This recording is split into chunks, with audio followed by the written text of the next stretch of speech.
A todos, muchas gracias por estar en nuestro webinar. Ustedes saben, tenemos el Departamento de Ingeniería Industrial a través y organizado por su unidad de educación ejecutiva.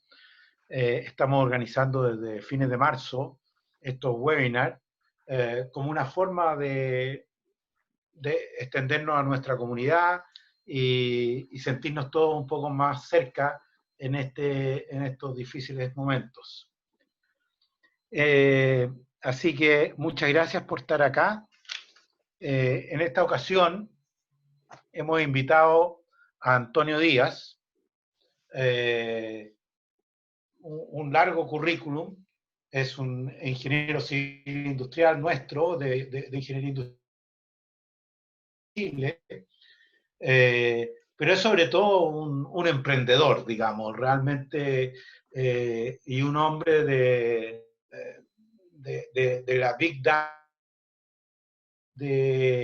Yo creo que empezó hace más de 20 años emprendiendo realmente en el negocio de la Big Data. Yo creo que realmente un pionero en Chile en estos campos y en fundar empresas. Actualmente es socio y gerente general de Ann Holster, fundador de CIE Chile, director de espacio público, es emprendedor, como ya les he dicho, tiene mucho emprendimiento, director de empresa, inversionista en startups. Dentro de Big Data hay una cosa que yo además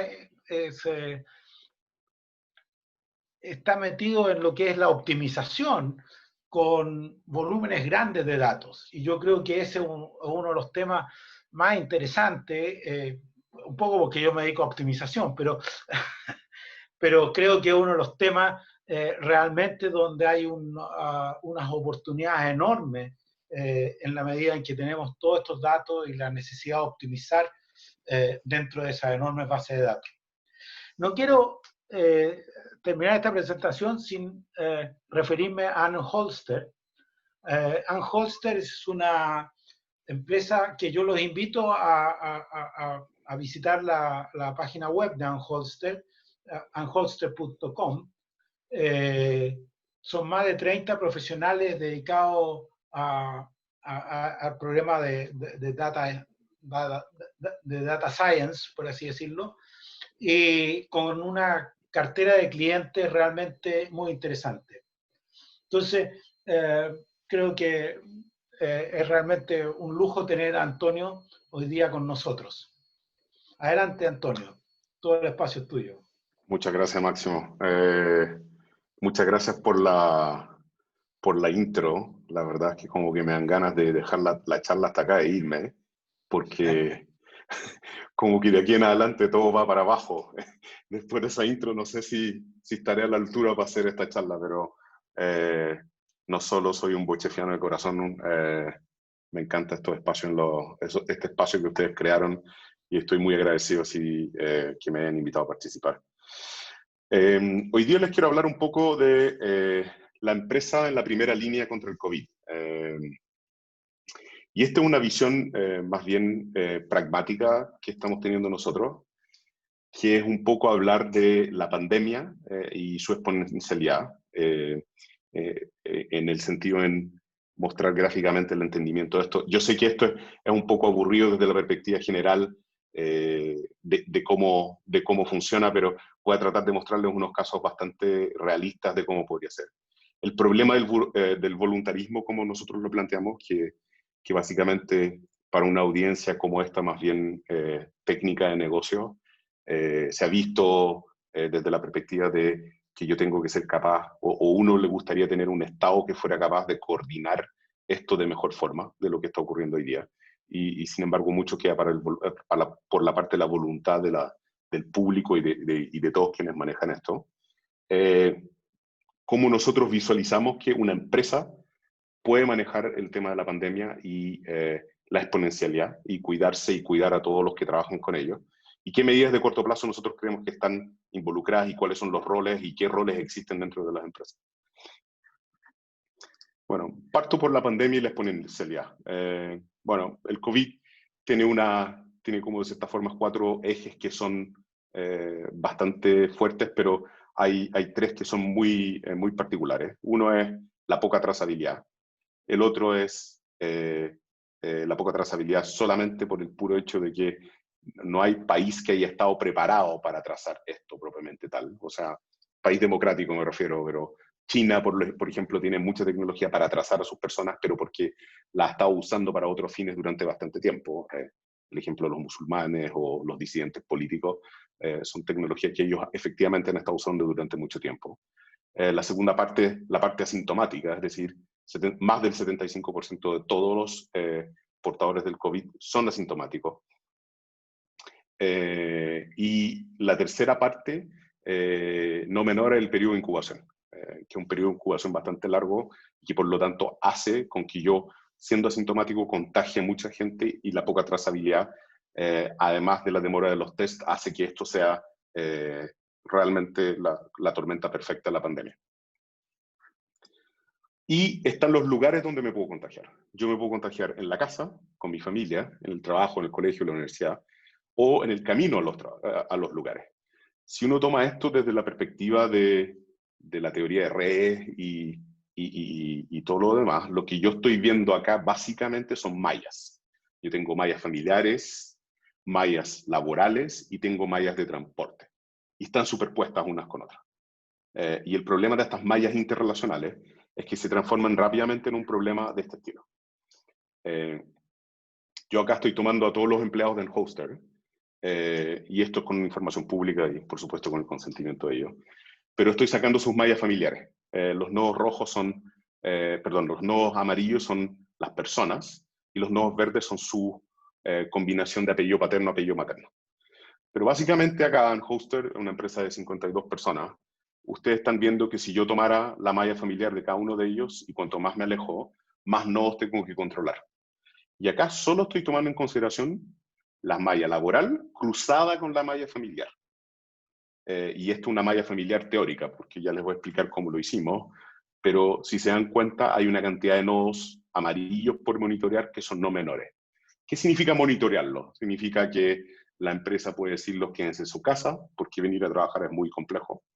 Puede decir venga a trabajar porque usted viene en bicicleta y las probabilidades de contagio son muy bajas. Puede decirle vamos a testear a todos los colaboradores, y por lo tanto puede tratar de minimizar y bajar el riesgo en eso. Pero es una cantidad de información y una cantidad de mallas y de combinaciones que se van dando. Quiénes se reunieron con quiénes se vinieron juntos en auto, y así sucesivamente, que es no menor. Ahora, ¿qué gracia tiene esto en comparación con otros países? Primero, nosotros hicimos estas mallas, y doy el ejemplo acá claramente, porque cuando uno habla de la trazabilidad, sobre todo a nivel gubernamental, Chile es un país extremadamente ordenado. Bastaría, no solo ordenado, sino que hay un concepto que no existe en muchos países del mundo, que es un identificador único, el RUT.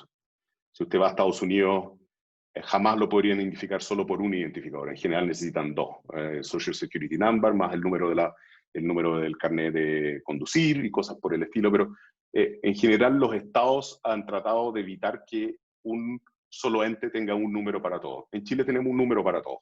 Si uno cruza la frontera argentina ya es distinto, si uno va a Brasil ya es distinto. Y eso de por sí solo, en cierta forma, facilita y también abre todas las vetas de privacidad y Gran Hermano, que ya vamos a conversar, por supuesto. Pero la gracia del padrón electoral es que, de hecho, yo puedo superponer padrones electorales y definir familia. O sea, por lo tanto, desde el punto de vista global, el Estado, o sea, hasta una empresa chica como Anhoster, es capaz de hacer eso con matemática y harta inteligencia, pero por algo nos formaron a nosotros para poder efectivamente hacer ese tipo de problemas y resolver ese tipo de problemáticas. Pero el padrón electoral tiene ese tipo de información. O sea, yo al superponer padrones electorales soy capaz de definir familias. Soy capaz de definirlas con bastante precisión. Pero ¿de qué sirve eso en general? Que si yo tengo 2 personas absolutamente desconocidas entre ellas y que yo no sé cuál es la relación entre ellas, eso en general no me importa, y desde el punto de vista de la empresa tampoco le importa. O sea, yo puedo tener 2 personas que no tienen ninguna relación entre ellas, pero que se van a relacionar solamente por el hecho de esta pandemia, y cuya relación en este caso es que sus hijos hayan sido compañeros en el colegio. Y que basta que un lado de esa malla se empiece a contagiar, hace con que el otro lado en algún momento lo perciba como un riesgo. Y eso es la exponencialidad de la pandemia. Porque una vez que yo entro dentro de las mallas de trabajo de cada una de estas personas, esta persona puede tener una malla familiar que a su vez va a contagiar a otras personas y así sucesivamente. Por lo tanto, la exponencialidad del virus no es solo crítica para las empresas, es absolutamente crítica para todos los que la circulan. No solo la empresa, sino que el conjunto de las empresas. Y por eso en esta parte uno entra al problema del voluntarismo. ¿Y por qué lo llamamos el voluntarismo? Porque el problema es muy simple si lo trato de resolver yo solo para mi empresa. O sea, por más que tenga 10.000 personas y lo trato a mi empresa como una isla, es extremadamente simple. El problema es que el general es que las mallas se cruzan entre ellas y van a cruzarse entre empresas. Y es ahí donde yo necesito un mecanismo de coordinación. Porque una persona que está asintomática o la pregunta va a ser si la va a testear el MinSal, si la va a testear el municipio, si la empresa le va a hacer un test rápido o se va a aventurar a armar un laboratorio con PCR. Y si esa persona asintomática se va a comunicar con otro ciudadano para avisarle, porque el mecanismo de contacto que existe hoy día entre el MinSal o los municipios para monitorear las redes de los posibles o de los contactos cercanos, tampoco es algo aceitado o que funcione. Entonces, si bien las empresas tienen este problema, en general cada empresa puede abordarlo, esto en papel o en Excel, dependiendo del tamaño de las empresas. Yo soy un ferviente creyente que si funciona en papel, en general la tecnología puede apoyar para efectivamente optimizarlo. Pero el problema del voluntarismo en el cual redes de redes se contagian requiere, de cierta forma, un actor central que coordine esto. ¿Por qué? Porque si mis dos hijos o estos dos niños que se contagian en el colegio vuelven en transporte escolar, no puedo dejar a la voluntad de los papás o del colegio de pedir que los demás hagan la cuarentena o hagan el aislamiento. Tiene que ser un mandato. Si tomo el caso, si tomo el caso de una reunión que todos ustedes van a tener de una u otra forma en algún momento, ojalá, yo creo que en muchos casos más pronto que tarde, desde la perspectiva de cómo hacerla en forma segura. El punto del primer caso va a ser una reunión en la cual hay varios que testean positivo. Por lo tanto, el ciclo de testear, notificar y contactar es clave. Ahora, ¿qué busca uno en esto? Uno busca básicamente en testear es identificar los dos pasos que uno tiene. Uno primero tiene el test de PCR, en que usualmente lo que está ocurriendo hoy en día es que el resultado del test tarda varios días. Y el otro son los test rápidos, que miden la IgG y la IgM, y eso es materia de otra conversación, pero en ambos casos yo tengo un mar de información que se está generando acá. Ese mar de información es básicamente, me interesan no solo los casos positivos, sino que me interesa quiénes se están testeando. Y en lo global, lo que no está ocurriendo hoy día es que yo me entero de los casos positivos y el CEREMI puede llamar, puede no llamarme, y hay de todo tipo de experiencias que están ocurriendo acá, y acá hay un desafío de contactabilidad serio. Los casos negativos también me interesan, porque yo quiero saber qué mallas o qué redes efectivamente se están testeando para efectos globales, de ver que ellos están proactivamente tratando de evitar contagio. Y tengo los casos de los test rápidos en los cuales salen positivos, pero también para efectos de licencia médica tal vez necesitaría un PCR para efectos de lograr que el colaborador tenga un pago de su licencia. Entonces, el primer punto es notificar y capturar toda esta información. El segundo punto, el primer punto es testear, el segundo es notificar, el tercero es contactar. Claramente una persona contagiada necesita, me avance uno, una persona contagiada necesita 14 días de aislamiento y una persona en cuarentena necesita 14 días, una persona con contacto estrecho necesita 14 días de cuarentena. Era al revés de lo que publicó el ministro en su primer mensaje cuando salió.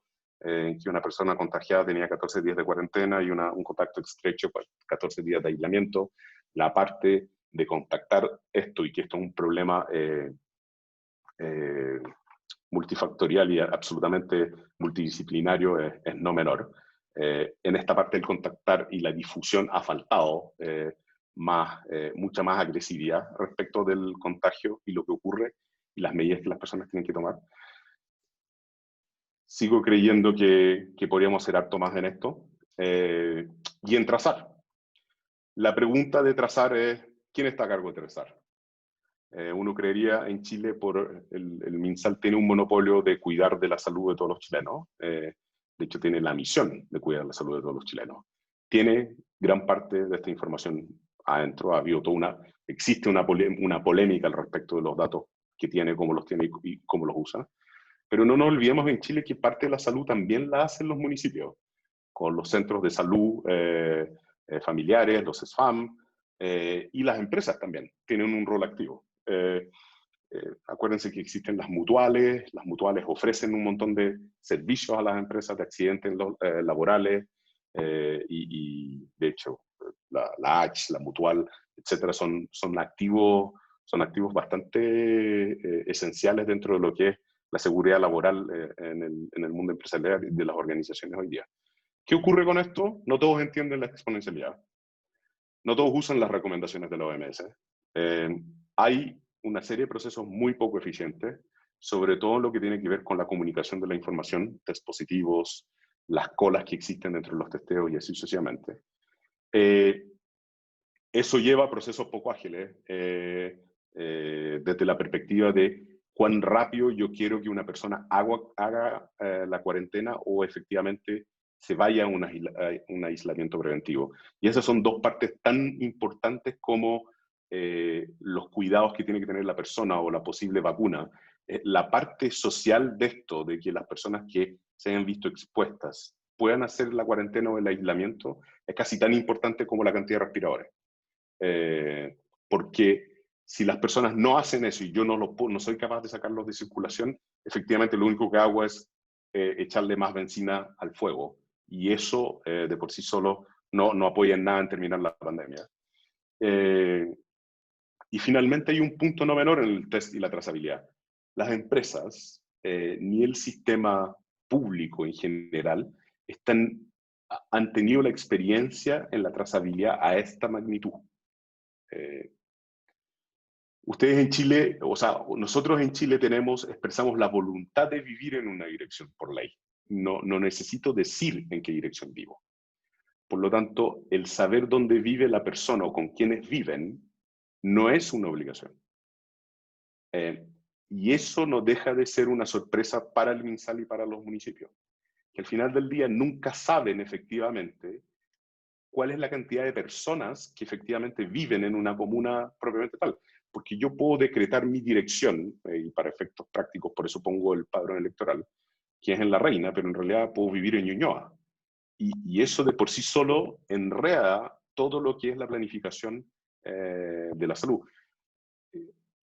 Efectivamente, hoy día lo estamos sintiendo en lo global desde la provisión de servicios, la cantidad de camas y así sucesivamente, pero si ustedes van a países desarrollados, la dirección que usted entrega, tanto para impuestos como para salud, como para educación, es algo obligatorio. Y en eso, el no tener esta estandarización tampoco ayuda en la trazabilidad. Es decir, yo no soy capaz de decir cuántas personas viven en qué casa y en qué lugar. Y eso de por sí solo es un problema bastante serio para el sistema en general, en cómo poder abordarlo. ¿Qué pensamos nosotros y cómo lo estamos tomando en esto? Primero que nada, cuidémonos una app que nosotros la creamos en base a varios años de experiencia en el monitoreo de redes, de mallas.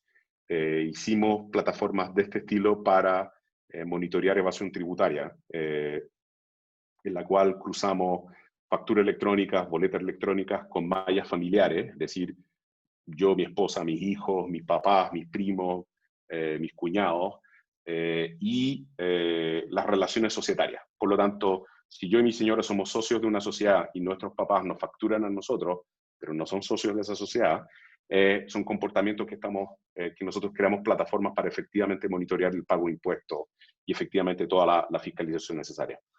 Otro ejemplo de mallas que nosotros creamos plataformas, la misma plataforma, pero otro uso es para la Fiscalía Nacional Económica. Hicimos una plataforma que efectivamente lo que monitorea son la compra de competidores en un porcentaje mayor que el 10% de un competidor que venda más de 100.000 UFs al año, porque ellos tienen una obligación de notificar y esa compra está sujeta a una aprobación de la Fiscalía. Si ellos no notifican, efectivamente están sujetos a multa. Uno de los que estuvo sujeto a multa y que les pasaron una multa es Banmédica, por comprar dos centros de salud en Quilpué, en la quinta región. Pero la parte difícil de eso es que, en general, la estructura societaria de estos grupos económicos es muy compleja desde la perspectiva de hermanos, hijos, primos y así sucesivamente. Pero nuevamente, problema muy parecido al COVID, pero desde otro uso completamente distinto. Cuando parte esta pandemia, tengo la suerte de tener un primo que es médico y que está en Italia haciendo una pasantía. Desde enero me empieza a escribir cómo está ocurriendo la pandemia. Y en febrero nosotros empezamos a trabajar en transformar esta aplicación desde de los usos que les expliqué antes a un uso más asociado a la transmisión del COVID. Y por lo tanto usamos la misma plataforma de mallas que ustedes vieron al principio, que se movían los nodos, para tener efectivamente esta aplicación disponible. Esta aplicación es absolutamente gratuita para los hospitales públicos. Con Marcelo Olivares estamos trabajando en el hospital de Chillán. Me da la impresión de que vamos a empezar a trabajar en el Soto del Río, en el Hospital de la Chile, y mostrar cómo podemos apoyar más bien al personal médico en trazar sus contactos y evitar el colapso de los hospitales desde la perspectiva de la exponencialidad. He tratado de llegar al gobierno muchísimas veces con este tipo de plataformas desde todos los ángulos posibles y ahora decidimos que era mejor tal vez actuar como virus y propagar nosotros con un conjunto de experiencias que sea suficientemente exitosa y mostrar que este es el camino que tenemos que tomar. Pero si ustedes miran la estrategia de ofrecerlo a los hospitales, tiene más bien el sentido de evitar el colapso de los que efectivamente hacen funcionar los respiradores y atender a todas las personas, porque de poco sirve que yo tenga 3.000, 4.000 o 5.000 respiradores si no tengo quienes son capaces de operar los respiradores. Son máquinas bastante complejas de operar. Entonces esta aplicación lo que busca es, primero que nada, es una autoevaluación, en la cual yo digo cómo me siento, si tengo algún síntoma, si tengo pérdida de olfato, si estoy usando alguna plataforma de medio de transporte, y según las reglas que tenga la organización me va diciendo si yo puedo ir o no ir a trabajar. Y acá les mostré un caso de bajo riesgo, les puedo mostrar ahora un caso de alto riesgo en el cual la persona dice que tiene fiebre, que tiene un dolor de cabeza y tiene pérdida de olfato y una tos seca persistente. Le pregunta si está usando algún sistema qué sistema de transporte está usando para llegar a su trabajo y le dice básicamente, por favor, quédate en tu casa, te vamos a llamar. Los siguientes pasos que vamos a seguir. Y este esquema es un flujo bastante simplificado para la empresa hoy día. Este es el flujo inicial, en el cual yo no le pregunto si tiene condiciones crónicas de salud, si vive con adultos mayores, si vive con niños que van al colegio, que efectivamente me pueden dar un perfil de riesgo mucho más avanzado de cada uno de estos casos. Ahora, desde el punto de vista de la empresa, ¿qué buscamos? Es entregarle de partida el monitoreo de la exponencialidad que tiene. Si bien esto no se ve complejo desde el día a día,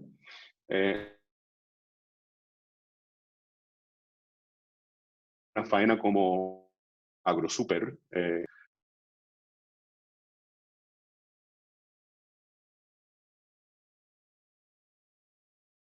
turnos, operan 24/7, las personas llegan en autos compartidos entre ellos, se cambian dentro de la empresa, se visten dentro de la empresa, en vestuario, si bien separados unos de otros, y comen, almuerzan o cenan juntos en comedores.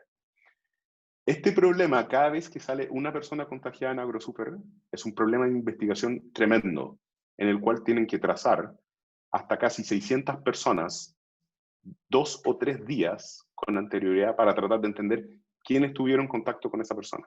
Porque cambian de auto, pueden cambiar de auto con quienes van todos los días, pueden cambiar de bus en que llegan, pueden cambiar el turno, y así sucesivamente. Entonces, esto ha sido un dolor de cabeza, el manejar y monitorear estas redes internas.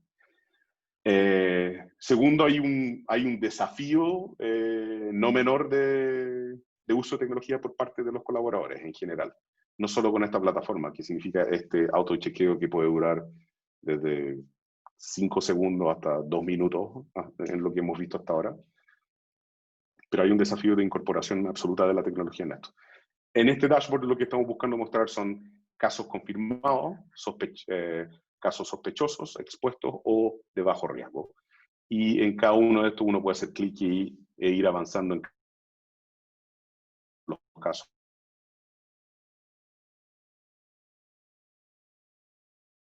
Ver qué tipo de test y qué tipo de contagios se han hecho. En el caso, acá puedo ingresar un nuevo caso en que Felipe Rodríguez hizo un test de PCR y salió positivo. La fecha del test fue el 3 de junio, el resultado fue el 10 de junio, y así sucesivamente. En la medida que estos tests se vayan haciendo cada vez más rápido, claramente las fechas de test y de resultados deberían ser cada vez más cortas. Puedo ingresar nuevos casos por persona o por grupo de personas.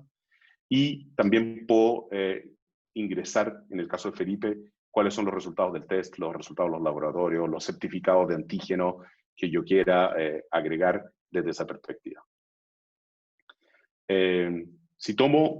Finalmente, si tomo acá las medidas de corto plazo, si yo implanto un tipo de tecnología como esta, que puede ser tecnología hecha por Anholster o puede ser una planilla Excel dependiendo de la cantidad de colaboradores, absolutamente menos de 100 colaboradores yo lo haría manualmente. Más que eso, yo creo que es un problema que se pone bastante complejo en el tiempo, sobre todo si hay turnos o no hay turnos y cosas por el estilo. Pero en el caso de la misma reunión que tuvimos al principio, en la cual no sabíamos el estado de las personas, hoy día sabemos el estado de las personas. Ellas pueden plantear, las que están marcadas en verde, que son de bajo riesgo porque llenaron la encuesta. Las personas de alto riesgo se clasifican como de alto riesgo y por lo tanto no participan presencialmente de la reunión porque la directiva de la empresa fue que se quedaran en la casa. Y el tercer caso es que tenga todas las personas que se decretaron con bajo riesgo, pero acto seguido una de ellas dice, en realidad tuve un contacto, estoy contagiado, y la pregunta de ahí en adelante es, ¿a quién esa persona contagiada, a quién tengo que notificar? Y esas son todas estas personas que yo digo, tengo que notificarlas a ellas o a todas las demás y así sucesivamente, en función del contagio. ¿Qué medidas nosotros creemos, primero que nada? O sea, claramente seguir las normas de la OMS en las organizaciones da la percepción da las normas de la OMS y las recomendaciones que está haciendo, que va a ser, el lugar de contagio fuerte no va a ser las organizaciones, más bien van a ser las vías personales y el transporte de las personas hacia sus lugares de trabajo y desde sus lugares de trabajo hacia sus casas. Si yo tuviera algo que recomendar sería testear. Testear solo no sirve. Tiene que haber un mecanismo de gestión detrás que permita a ustedes definir cuáles son los grupos de mayor riesgo, los grupos de menor riesgo, qué personas efectivamente a ustedes no les gustaría, de hecho, que vinieran a trabajar, en ningún caso. Otra herramienta clave en esto es contactar rápidamente. Yo tengo que sacar de circulación las personas sospechosas, los contactos cercanos y los contactos confirmados lo antes posible. Nuevamente, igual de importante que testear es la parte de gestión de recursos humanos en esto, porque mientras más siguen los asintomáticos en contacto con los demás, más complejo es efectivamente evitar el contagio exponencial. La aislación y la cuarentena clave, y evitar absolutamente los bolsones de contagio. Y en esto voy a abrir un puntito adicional, que no lo puse acá, pero la colaboración estrecha entre el sindicato de las empresas, la gerencia y la autoridad es clave. Una de las cosas que la autoridad está pidiendo hoy día, cada vez que sale un contagiado, es la trazabilidad de ese contagio. Es decir, con quién estuvo, qué están haciendo ustedes con cada uno de ellos, cómo se está confirmando el contagio o no contagio, así sucesivamente. Y eso es una tarea no menor. Y el sindicato, en ese mismo sentido, está muy preocupado de que las personas sean capaces de mantener sus fuentes laborales, trabajar sin ponerse en riesgo a ellos o a sus familiares. y en esto un trabajo conjunto entre todos que absolutamente es necesario. Traté de hacerlo directo y dinámico. Esta presentación está disponible a todos, la pueden ver en el link que aparece en la pantalla, y abierto a todas las preguntas que pueden llegar a tener. Muchas gracias.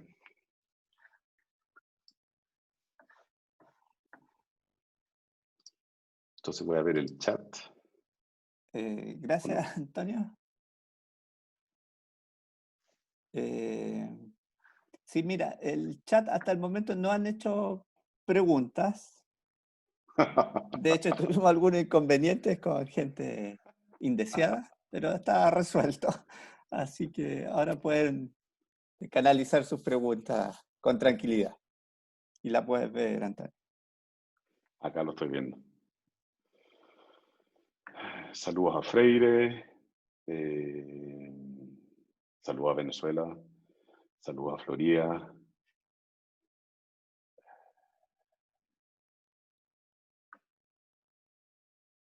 Ya entré a la parte entretenida del chat. Claro.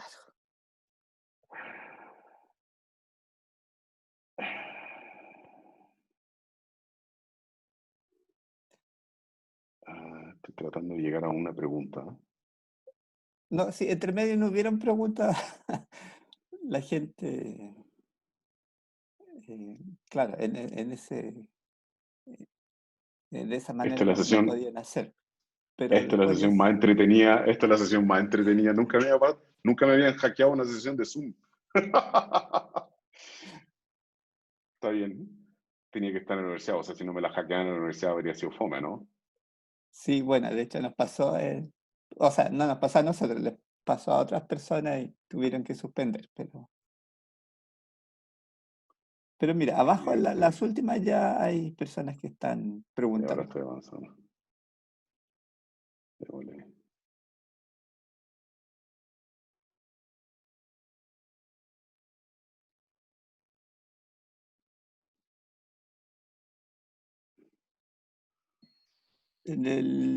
Te leo, Dale tú, por favor.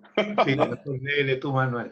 ya mira, Ricardo Díaz trabajó en Clínica Santa María en un área de servicio. Interesante la presentación, comentó. Leonardo Triviño, Antonio, desde tu perspectiva, ¿se pueden establecer gráficos con y sin resultados de seguimiento para mejorar aplicaciones?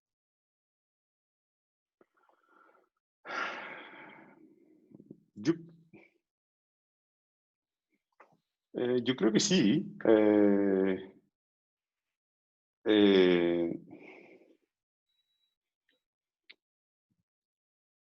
O sea, es que depende de qué caso de uso estamos resolviendo. Yo creo que la tecnología en esto no sirve de nada por tecnología. Tiene que haber un caso de uso que yo quiero abordar. Por ejemplo, insisto en esto, por ejemplo, la banca y una empresa manufacturera, una empresa de los agroservicios, tienen situaciones que si bien son muy parecidas desde la perspectiva de las mallas, son muy distintas desde el punto de vista de la implementación. Por ejemplo, muchas empresas estaban tomando temperatura en forma masiva, es decir, pistoleaban con un termómetro infrarrojo y solo separaban los que tenían temperatura más alta. Eso es súper válido en un turno de 100 personas, pero por ejemplo en una sucursal bancaria que hay 20 personas es irrelevante, no son como funcionalidades comparables, por lo tanto yo creo que depende mucho del caso de uso. Perfecto. Ignacio Badal pregunta, Antonio, me gustaría saber qué tanto se ha avanzado en la entrega de datos por parte de la autoridad. Yo creo que ahí hay que diferenciar dos cosas. Gracias por la pregunta, Ignacio. Yo creo que el sistema de salud puede entregar información agregada que no permite identificar a las personas, porque toda la información de salud de las personas son datos sensibles, o sea, información privada llamada sensible. A mí me da la impresión que el desafío no va, hay un desafío de conseguir la cohesión pública y mostrar efectivamente que los datos son los datos, etcétera, y uno podrá criticar y lanzar las piedras que quiera en eso. Yo creo que es muy difícil entregar información de calidad cuando tú estás tratando de resolver una pandemia. Eso es mi humilde opinión, porque he estado no en pandemias que cuestan vida, pero en pandemias de datos que cuestan recursos financieros, y es muy difícil avanzar. Es como pedirle a un bombero que te diga cuántos litros de agua vas a consumir para apagar el incendio mientras estás apagando el incendio. Entonces, esa parte es difícil porque tú al tener una pandemia de esta escala en que estás testeando a 17.000 personas al día, tienes el sistema en tal nivel de estrés de input de información que sacar información detallada para efectos o información estadística es algo que no es la primera línea de lo que está haciendo el gobierno. Pero yo creo que ha ido mejorando paulatinamente, es lento, es desorganizado, hay cambios metodológicos que yo habría sido mucho más cauto en cómo hacerlo, y si uno hace cambios metodológicos debería publicar los datos de las formas en que se separaron las metodologías para mantener consistencia en el tiempo. Es decir, tenía metodología 1, metodología 2 y metodología 3, lo sigo publicando según las 3 metodologías, porque el cambio de metodología hace que todo empiece a ser sospechoso después. Yo creo que la autoridad avanzada es lento, absolutamente, no, es lento, es de baja calidad todavía. Perfecto. Marcelo Olivares, profesor de acá, quería hacer unos comentarios respecto al trabajo que hacen con tu empresa. Marcelo, ¿estás por ahí? Sí, aquí estoy. Estaba en mute. Muchas gracias por la oportunidad. Bueno, yo quería contar solamente muy brevemente. Antonio es, como mencionaron, exalumno de Ingeniería Industrial y de Bochel. Soy mucho más joven que tú, Marcelo, tenés que decirlo. pero no se ve más joven. Un alumno realmente que tú dices, una conexión con nuestra facultad tremenda, y Antonio siempre ha estado cercano a toda la parte de dictar cursos, de reclutar muchos alumnos. De hecho, yo creo que Anholster debería empezar a pagar un royalty ya a la facultad, pero la verdad que es un ambiente de trabajo donde la gente se ve muy contenta. Y de alguna manera, cada vez que nosotros tenemos alguna necesidad, yo siempre trato de acercarme un poco a él, porque yo creo que efectivamente en la universidad tenemos muy buen conocimiento, la parte científica, pero uno se da cuenta que para poder partir de algo científico y llegarlo a implementar, hay harto trabajo, mucho trabajo. Y es una parte que a veces en la universidad nos falta, y ahí justamente en donde creemos que la red de nuestros exalumnos, como por ejemplo Anholster y a través de Antonio, ha funcionado muy bien. Quería contar solamente una aplicación que estamos trabajando con esta aplicación que mostró Antonio, que es en los hospitales. Nosotros también tempranamente nos dimos cuenta que uno de los problemas que vamos a tener en el sistema de salud no es la falta de ventiladores, sino que la falta de equipos médicos que puedan manejar estos ventiladores. Y cuando un médico o una enfermera se enferma, perdemos a esa persona un mes y perdemos a todo el equipo cercano de esa persona 2 semanas. Entonces, cada contagio que se produce tiene un efecto, como bien mencionaba Antonio, que es exponencial, y que finalmente eso te empieza a pegar en la capacidad hospitalaria.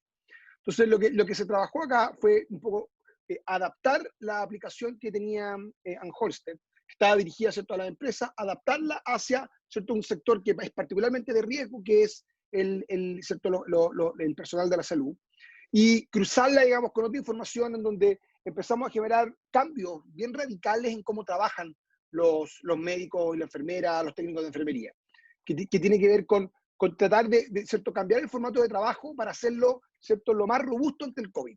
Concentrar el trabajo en pocos días, en 4 días de la semana, lo cual nos asegura que si alguien se contagia, no va a propagar el contagio al resto de sus compañeros. Pero esto solamente podía ser efectivo si teníamos un buen sistema de trazabilidad. Y como bien ya mencionó Antonio en detalle, un sistema de trazabilidad que además, digamos, tenga una alta tasa de adopción y que respete un poco la privacidad de las personas que lo adoptan. Así que en ese sentido, bueno, quería aprovechar también, Antonio, darte las gracias. Ya está implementado en el hospital de Chillán, está siendo implementado en la nueva UCI que está armando el Hospital Clínico de la Universidad de Chile, está implementando en el Sotero del Río, el hospital más grande de Chile, y ahora vamos a un par de hospitales más en donde esto se va a empezar a implementar. Así que muchas gracias, Antonio. No, gracias a ustedes. Feliz de estar acá. Aunque yo vi las instalaciones de la escuela ahora y me dan ganas de devolver mi título y volver a estudiar, porque ahora tienen squash, piscina. Es bien injusto. Yo tenía unas sillas bien malas cuando estudié ahí, pero encantado. Habían otras preguntas. Sí, mira, Franco pregunta, ¿qué tiempo lleva usándose la aplicación? Y juntándola con otra, José Kuschel pregunta, ¿cómo crees que la inteligencia artificial podría ayudar si una pandemia vuelve a ocurrir? Ya. Yendo a una... o sea, ¿cuánto tiempo se lleva usando la aplicación como plataforma de malla? Llevamos más de 5 años operándola. Como concepto de armar grupos familiares, más de 2 años haciéndolo. Hoy día la están usando más de 25.000 personas en todo Chile. Estamos monitoreando más de 25.000 personas en todo Chile. En particular, estamos monitoreando todos los hogares de adultos mayores del SENAMA, del Servicio Nacional del Adulto Mayor, en el cual estamos monitoreando a residentes y a cuidadores en forma bastante exitosa. No sé si ustedes saben, pero la pandemia, particularmente en Italia y en España, fue devastadora porque los cuidadores dejaron de ir a los hogares porque no tenían EPP, equipamiento de protección personal.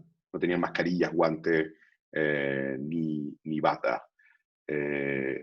Con los recursos que se levantó la CPC y la SOFOFA, el problema no era solo de armar un sistema y una plataforma que permitiera monitorear eso, sino que además monitorear los stocks y monitorear el uso de todo eso. Entonces hicimos una versión customizada para hogares de adultos mayores con esta misma plataforma. No hay un problema, yo diría que el problema no es de la cantidad de personas que podemos monitorear con esto. Esto es, insisto, trabajo conjunto entre empresas, sindicatos y colaboradores clave. ¿Cómo puede ayudar la inteligencia artificial en esto? Para ir a la pregunta de José Kuschel. Es una buena pregunta. Mi definición de inteligencia artificial es usualmente tecnología que ayuda a sacar el robot del ser humano, el robot de uno mismo. Es decir, tareas repetitivas en la cual tengo algoritmos que van aprendiendo en el tiempo en forma incremental, pero que ejecutan una tarea a la vez. Yo creo que acá se puede usar algo de tecnología, algo de inteligencia artificial. Ojalá no, pero si hay una segunda ola, el próximo año me refiero, en entender por dónde la pandemia empezó. Acá en este caso sabemos que fue el sector oriente, sabemos que fueron comunas como Vitacura, Ñuñoa, Providencia de Las Condes, pero entender más bien la relación de nodos, cuáles son los nodos más propensos a contagiarse con esto el día de mañana. Y esos nodos tener probablemente estructuras de control muchísimo más avanzadas. La inteligencia artificial también me podría ayudar acá a definir cuáles son los nodos a los cuales yo no quiero que llegue la pandemia, porque al llegar a esos nodos se podría transformar en exponencial y así sucesivamente. Es decir, tratar de evitar los caminos en los cuales la pandemia se vaya poniendo exponencial. Como tratar de ahogar el virus con algoritmos así.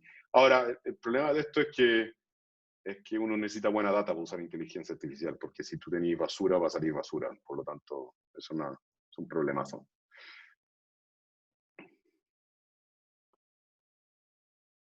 No te estoy escuchando, Manuel. Estás sin volumen. Ahí sí. Perfecto, continuando con las preguntas. A ver, Yajisa pregunta, ¿es posible una aplicación que corrobore la trazabilidad para hacer más fidedigna la información entregada por cada usuario? Es una súper buena pregunta. Dale. Y otra para aprovechar, y Rubén, excelente presentación, dice cómo se compatibiliza la necesaria trazabilidad con el debido resguardo de la confidencialidad de los datos personales. Claro. Acá hay un montón de literatura al respecto. Esta aplicación hoy día, primero que nada, no está midiendo si mis respuestas son la verdad. Tenemos varios checks por atrás que miden si estoy respondiendo siempre lo mismo, cuán rápido estoy respondiendo, y miden la calidad de los datos que estoy recibiendo. Pero no es una aplicación que mida si estoy diciendo la verdad o no. Y en eso quiero dejarlo bien explícito. Hoy día tuvimos largas conversaciones sobre cómo asegurarnos de que las respuestas sean y tal vez alterarlo el orden de las respuestas y buscar que la persona efectivamente tenga que leer lo que está contestando antes de contestarlo, y buscar ese tipo de mecanismo en que su atención esté enfocada en que si él contesta mal y todos contestan mal, efectivamente no sirve nada la aplicación. Así que ese es un problema que seguimos trabajando en él, absolutamente. ¿Cómo se compatibiliza esto con la información, la confidencialidad de la información? Primero que nada, hay una parte de los reglamentos de seguridad y sanidad que permiten a las empresas decir que la encuesta es algo que tienen que contestar todos los empleados todos los días. Por ahí hay un camino. Está el camino del consentimiento, en el cual el usuario consiente entregar esta información. Y hay dos caminos más que nosotros tomamos la precaución de hacerlo en la aplicación. No hay ningún usuario que pueda exportar toda la data, y toda la data está encriptada, y toda la data se borra cada 30 días. Es decir, hoy día estoy borrando un día de hace 30 días, porque en realidad después de 14 o 15 días es absolutamente irrelevante. Absolutamente irrelevante para efectos de la pandemia, si yo me estoy testeando o no me estoy testeando, y así sucesivamente. Lo que importa es de ahora en adelante. Me importaba más el pasado para entender en qué parte estaban los nodos de contagio, pero hacia adelante probablemente irrelevante. Esas son las medidas que estamos tomando para evitar fuga de datos, para preservar la confidencialidad. Pero claramente es un tema. Hay que compatibilizarlo en pro del bien común. Sí, es una preocupación latente en todas las personas. Absolutamente. Y hoy yo soy el primero en querer evitar un gran hermano en esto, absolutamente. Constanza Oteiza pregunta, ¿la trazabilidad de la app es similar a la aplicada por MinSal? ¿Y cuál ha sido el efecto en los lugares que lleva instalada la aplicación? La aplicación del MinSal busca entender varias cosas que yo creo que el Estado tiene como información, y yo no sé si la Constanza la ha usado, pero cuando uno se suscribe a la aplicación del MinSal te pregunta qué tipo de enfermedad crónicas tiene, y tú entrabas con clave única. Por lo tanto, yo habría esperado que gran parte de esta información la tuvieran ya, pero no la tenían. Yo encuentro que fue una aplicación extremadamente agresiva desde el punto de vista de la cantidad de información que te pedía y cómo te la pedía. Tenía unos problemas de usabilidad no menores, en los cuales yo no podía hacer más de un check-in diario, por ejemplo, de mi estado de salud. Es decir, si yo me empiezo a sentir mal en la tarde y hice el check-in en la mañana, no lo podía hacer. Y busca una trazabilidad no menor de la persona. Nosotros no estamos tratando de hacer eso. Lo que nosotros estamos tratando de hacer es minimizar riesgo. No nos interesa monitorear el uso geográfico del teléfono, no nos interesa monitorear la cercanía del teléfono unos con otros, ni tratar de capturar más información de la que sea absolutamente la que está en el formulario. Nosotros lo que estamos tratando de evitar es, primero, ayudar a la empresa en caso de contagio, sacar de circulación lo antes posible a los que están contagiados y a quienes tuvieron contacto cercano. Ese es el objetivo primordial, esencial, primero de la aplicación. Proveerle a la organización una herramienta de poder dimensionar su riesgo y de proteger a sus colaboradores. Es muy distinto que yo viva con un abuelo de 80 años y con hijos en el colegio a que yo viva solo en mi casa. Y ese tipo de información es importante que la empresa sea capaz de dimensionar a quién está pidiendo que vuelvan a trabajar. ¿Cuáles han sido los efectos que hemos llevado, los efectos que tenemos, dónde está instalada? Ha sido un esfuerzo coordinado con la empresa y el sindicato, y en general hemos tenido una tasa de opción mayor al 90%. Tenemos el problema de que le estamos pidiendo a la gente que use el teléfono para hacer algo. Y lo digo desde una perspectiva de humildad nomás. Muchas empresas nos llegan a nosotros y nos dicen las personas ni siquiera bajan sus planillas de sus sueldos, ni entran a los sistemas de la organización a través de sus celulares. Entonces ha sido, o de sus computadores.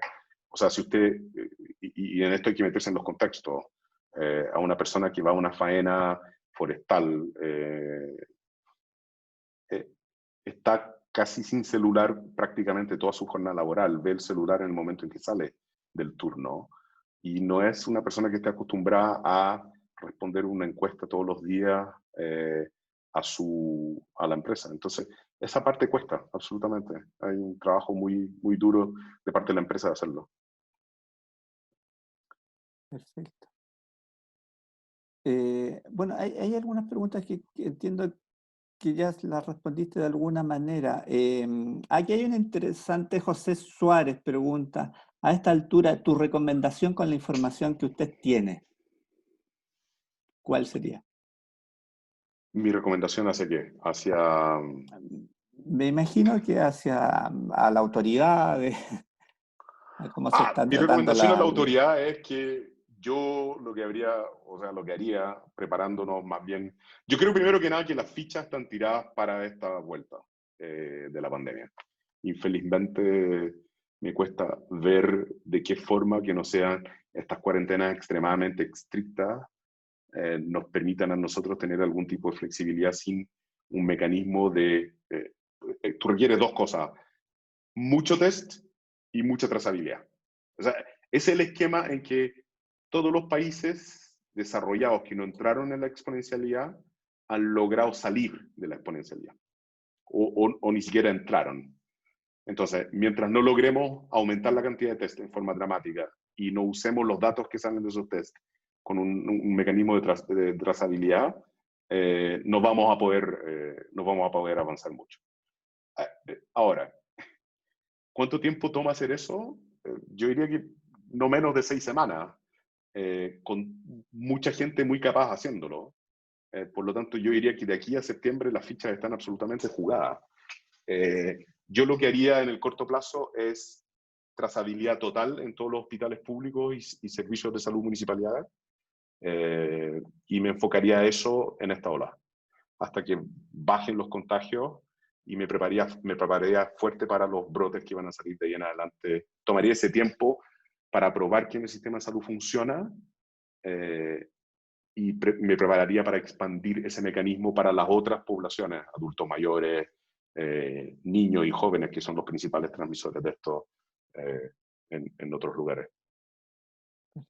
Bueno, en esa línea, la pregunta de Leonardo Triviño es la siguiente. ¿Estimas necesario que los procesos, métodos y data del Estado debiera subirlos a la web de modo de poder dejar un historial trazable de su accionar y a la vez en tiempo real poder ir ajustando de acuerdo a propuestas de ustedes o de otros profesionales del manejo de la data? Muchas gracias, Leonardo, por la pregunta. Yo creo que el marco legal que nosotros tenemos en Chile no nos acompaña para una pandemia. Es un marco legal restrictivo en el cual, o sea, yo tuve un curso en la universidad que se llamaba Derecho en la Empresa. Fue el único curso legal que tuve en mi carrera, en que la primera clase el profesor dijo: hay dos tipos de derecho, está el derecho público y el derecho privado. En el derecho público tú solo haces lo que está en la ley, y en el derecho privado haces todo lo que no está prohibido en la ley. El sistema público se mueve por solo lo que está escrito en la ley. Y la declaración de pandemia, infelizmente, no le dice los siguientes términos al MinSal. No le dice: usted puede tomar toda la data de la AFC y saber qué routes trabajan para qué empresa. Usted puede tomar todo gobierno transparente y saber en qué reparticiones trabaja cada funcionario público. Usted no puede tomar la data del registro civil y definir dónde vive cada persona. Entonces, los usos que puede hacer el MinSal de toda esta información junta no están especificados en la ley en caso de pandemia. Están especificados para dimensionar vacunas, manejo de algún tipo de enfermedades como, qué sé yo, tuberculosis, cosas por el estilo que van desapareciendo en Chile, pero no está orientado a la pandemia. Y el problema de este tipo de pandemia es que yo necesito todos los datos con el mayor nivel de de detalle posible. Es decir, si yo miro un grano de azúcar dentro de un frasco de azúcar, yo quiero el granito de azúcar y quiero todos los granos que componen ese frasco. El llegar a ese nivel de datos, con toda esta información junta, crea el gran hermano. Por lo tanto, tú tienes que tener el mecanismo que lo genere y el mecanismo que lo destruya. En lo que menciona Leonardo, yo no guardaría ninguna historia al respecto a eso, porque es una herramienta que sirve para un montón de cosas que tú no quieres que sean hechas y tendría unas penas bastante grandes para el mal uso de esto. Ahora, se vieron filtraciones en interferencias de un sistema que tenía el MinSal donde aparecían los contagiados. Yo no tendría una plataforma que funcione conectada a nada. La tendría en una sala en la cual el acceso está restringido, sin teléfonos celulares. Tendría información encriptada, en la cual tú puedes correr modelos, pero no puedes ver nombres de personas ni enfermedades. Y tendría una serie de anillos de seguridad para acceder a eso y una serie de mecanismos para destruir eso, que estén absolutamente regulados. Pero nuestro mecanismo legal no nos permite eso hoy día. Y ese es el drama. Yo creo que de todas las conversaciones que he tenido, las más frustrantes son en la que somos un país ordenado, pero sin embargo no podemos unir los puntos. Y es una parte de la frustración no menor. O sea, tenemos el TAC en Chile, y sin embargo tú tienes un control sanitario en las salidas de Santiago, tanto norte como sur.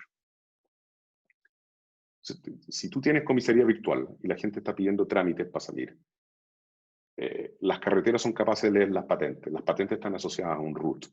¿Por qué vas a exponer a personas a contagiarse? ¿Y por qué no puedes usar los recursos de otra forma, propiamente tal? Tenemos la tecnología, el gran problema es que gran parte de nuestros vecinos, por ejemplo, no tienen la infraestructura instalada para hacer este tipo de cosas. Estas conversaciones las vamos a tener que tener tarde o temprano en Chile. O sea, tarde o temprano vamos a tener que tener este problema. El problema del root lo vamos a tener que abordar de verdad. Si tenemos un identificador que nos sirve para todo, entonces que nos sirva para efectivamente poder salvar vidas en algún momento. Si no, ¿para qué tenerlo? O sea, sí, recordé algunos países nórdicos, creo que Finlandia, que tiene una política de data abierta para que científicos puedan tomar la información y la puedan trabajar. Pregunta de Franco Esquiola. ¿Cómo ha sido el trabajo en los sindicatos, por ejemplo, FENAT, en los sindicatos públicos y la recepción de la aplicación? ¿Cómo lo han sentido? ¿Como una intervención en su trabajo o es un aporte? ¿La aplicación se encuentra trabajando en alguna empresa privada? Hasta ahora, básicamente en empresas privadas.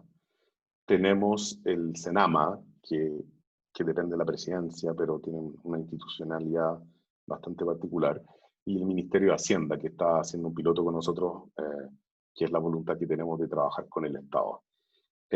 Han tenido conversaciones bastante abiertas con los sindicatos en esto, ¿no? Que el objetivo de esto es trabajar, solo para aclarar, nosotros no vemos los datos en Ancostra. Esto es una cuenta creada para el Ministerio de Hacienda, que ellos ven sus datos y ellos manejan sus datos según los permisos que ellos tienen. Por lo tanto, en eso no vemos los datos. Pero son conversaciones que hay que tener. O sea, si hoy en día nosotros pretendemos que no vamos a... que este puente lo vamos a cruzar con todas las suspicacias y todos los miedos que tenemos tradicionalmente, no sirve nada la tecnología tampoco. O sea, en general no va a servir nada. Mejor nos quedamos en la casa o cerramos por fuera la puerta. Perfecto. Bueno, ya estamos son las 8, estamos en la hora de duración. También creo que agotamos las preguntas. Bueno, agradecerte a ti, Antonio. Aquí en el chat podrás ver que hay muchas personas que felicitan por